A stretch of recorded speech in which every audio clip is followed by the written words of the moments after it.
everybody, and welcome to Allison and Oakley's Cozy Reading Corner. I'm Allison and this is Oakley, and if you caught us on October 1st, then you know that tonight we are reading Nate the Great and the Halloween Hunt.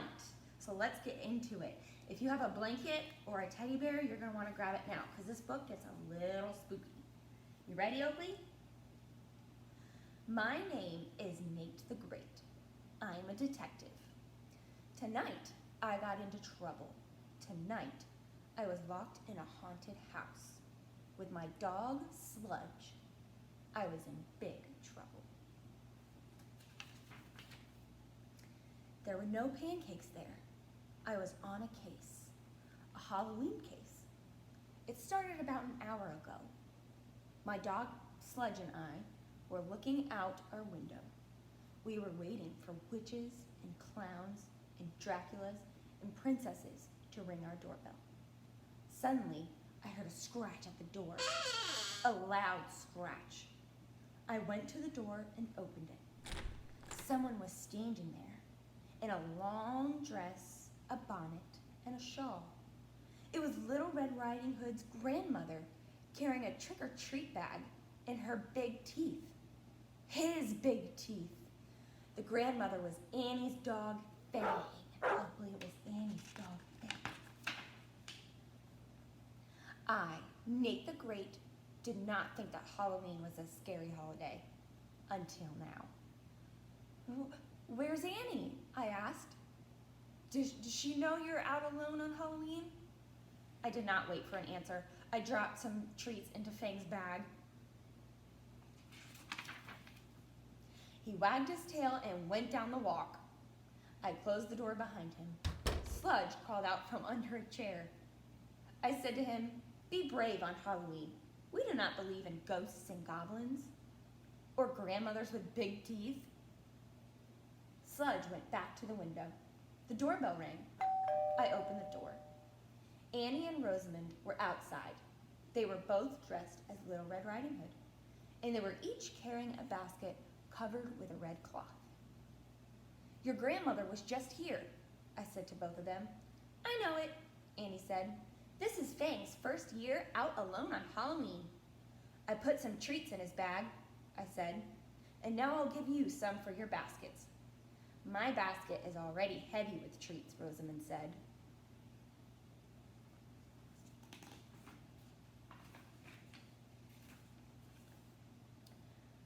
"I can't carry anymore." "Mine isn't full yet," Annie said. She lifted the napkin from her basket and I dropped some treats inside. "I am finished with trick-or-treating," Rosamund said. "I came here to ask for your help." "What kind of help?" "One of my cats, Little Hex, is missing," Rosamund said. "He hates Halloween. Every year he tries to hide, but this year I can't find him." "Where are your other 3 cats?" I asked. "Perhaps Little Hex is with them?" "Oh no," Rosamund said. "Every Halloween, Super Hex, Big Hex, and Plain Hex go to the haunted house on the next street and help to haunt it. But Little Hex is too scared, so he hides." "Wait until tomorrow," I said. "Halloween will be over and Little Hex will come out of his hiding place." "But he really might be lost," Rosamund said. "I'm so worried. I can't eat any of my treats. Please help me." "Very well. I, Nate the Great, will take your case. Tell me, when was the last time you saw Little Hex?"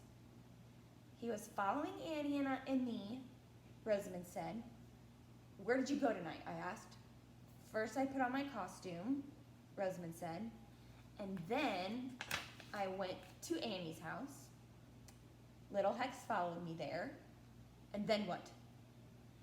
"Annie finished dressing up Fang. She sent him on his way. Then Annie and I went to Claude's house. He gave us some cookies. We put them in our baskets. Next, we went to Esmeralda's house. She gave us her special Halloween biscuits." "Was Little Hex still following you?" "Yes," Rosamund said. "Then Esmeralda asked Annie and me to help her get into her gorilla costume. So Annie and I stepped into her house, and Little Hex did too. Annie and I helped Esmeralda become a gorilla."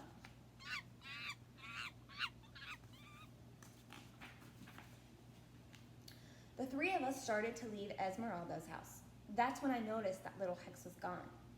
Then he's probably still in Esmeralda's house, I said. No, we looked everywhere in her house, Annie said.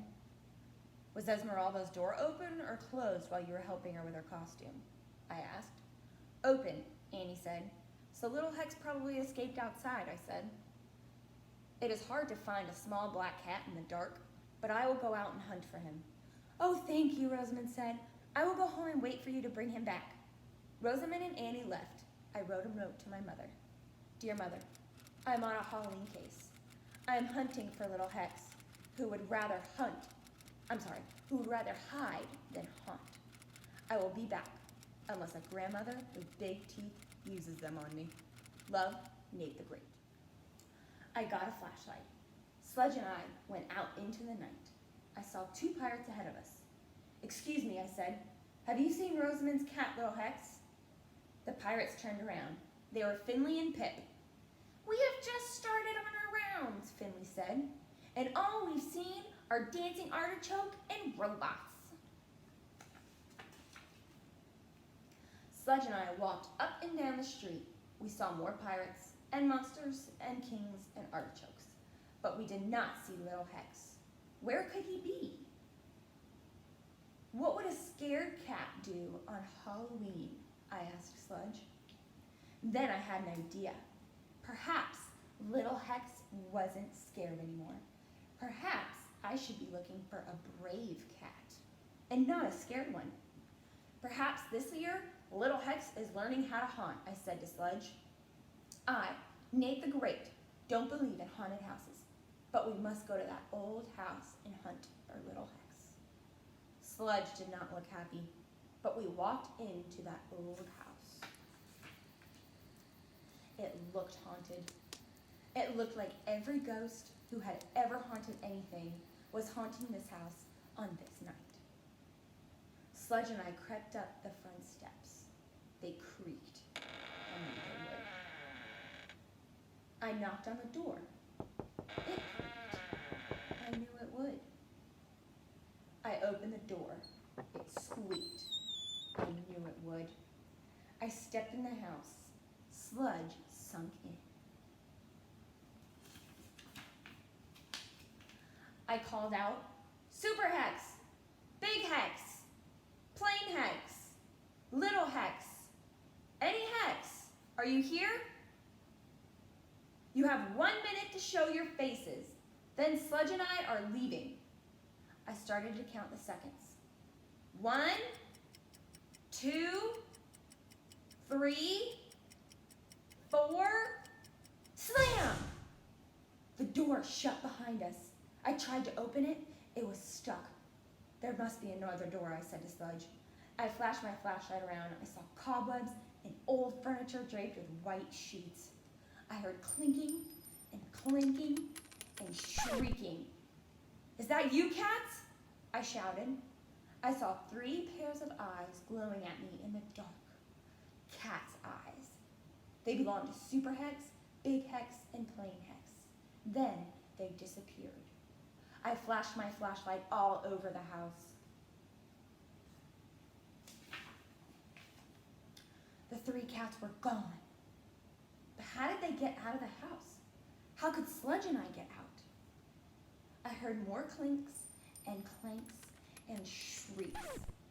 The cats had left. So what was making those ghostly noises?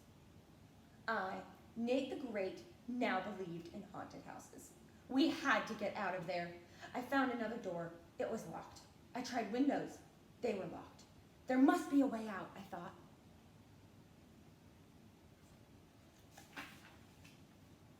The cats got in and out. I kept looking. And then, in front of me, I saw a ghost. I don't believe in ghosts, so how could I see one? But it was creeping toward me, dressed in a white sheet. And suddenly, I had solved the case. Little Hex must be under that sheet, learning how to haunt. I lifted the sheet.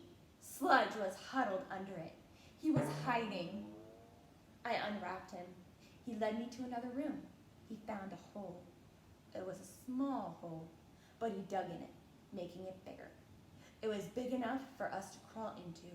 It led to the outside.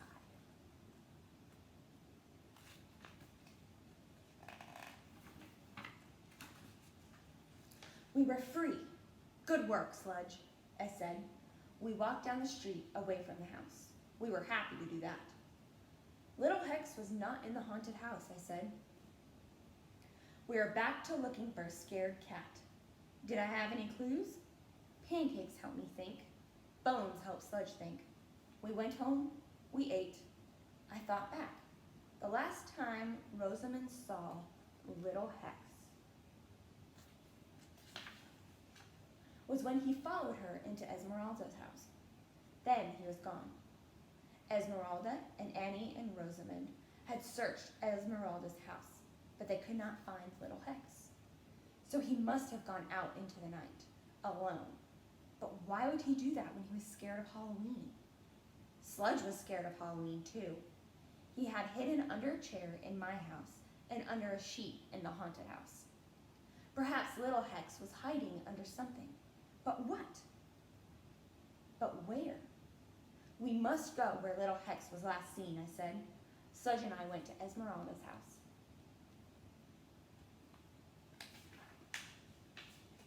She was there, eating from her bag of treats.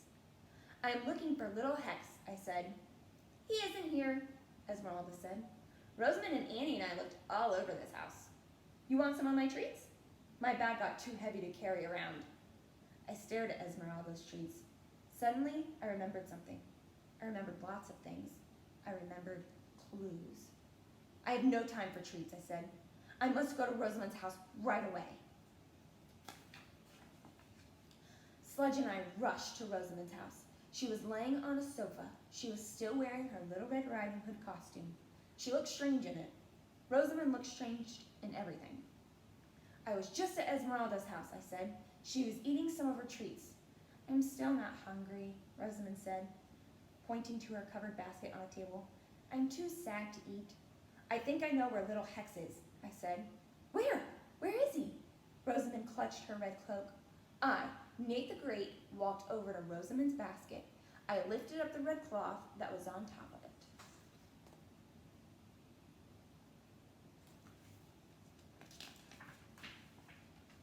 And there was Little Hex fast asleep in the basket. It's Little Hex, Rosamund cried. Yes, I said. I, Nate the Great, say that you've been carrying him around ever since you left Esmeralda's house. I have? Yes. He must have crawled into your basket at Esmeralda's house while you and Annie were busy helping Esmeralda become a gorilla. But how could he fit inside? Rosamund asked. Where are the treats I collected? There are a few left in the basket, I said. Little Hex probably ate most of them and took their place under the napkin and hid there. Sludge hid under a chair and a sheet tonight. When you're scared, you might hide under something. Sludge gave me that clue twice. Rosamund stroked Little Hex. But how did you know that Little Hex was hiding in my basket, she asked. He could have been hiding anywhere. You gave me that clue, I said.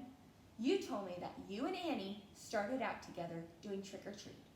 When you got to my house, Annie had room in her basket for treats, but you said your basket was too heavy. How come your basket was heavier than Annie's? They should have been the same because you both went to the same places. I, Nate the Great, say that your basket was full of Little Hex and he was full of your treats.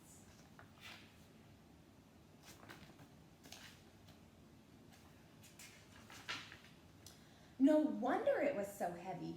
I'm so happy to have Little Hex back, Rosamund said. Let's have a Halloween party to celebrate. I'll go outside and invite everybody I see. Including your grandmother with the big teeth, I asked. Sure, Rosamund said. Fang probably collected more treats than anybody.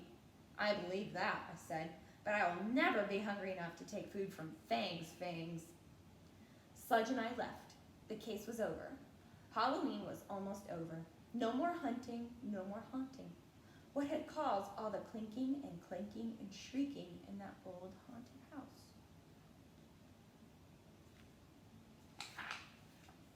I would never know. I, Nate the Great, say that some mysteries are better left unsolved. Thanks for watching and hanging out with Oakley and I as we read Nate the Great and the Halloween Hunt. I hope you liked it, and we will see you next month.